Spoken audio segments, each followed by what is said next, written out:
दोस्तों केम छो। गरीब की दुनिया में आप सभी का बहुत बहुत स्वागत है। गाइस आप देख सकते हो ये घर कितना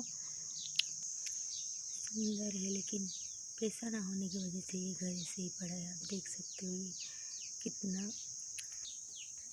इस घर की हालत देख के आपको ये पता चल ही गया होगा कि इस घर में जो रहने वाले लोग हैं वो बहुत ही गरीब है, इसीलिए इस घर को ठीक से बना नहीं पाए आज तक। ये देखिए गाइस आप देख सकते हैं पूरी तरह से, आप देख लीजिए ये घर कैसा है। आप देख सकते हो ये इस घर की हालत कैसी है।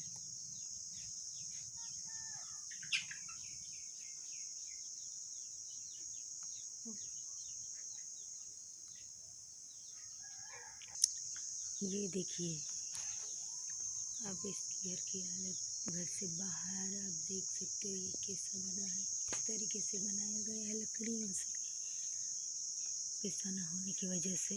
तो गाइस ज़्यादा से ज़्यादा इस वीडियो को लाइक शेयर सब्सक्राइब कर दीजिए, प्लीज़ सपोर्ट कीजिए गरीब की। Guys please help me. Mata Rani आपकी रक्षा करे।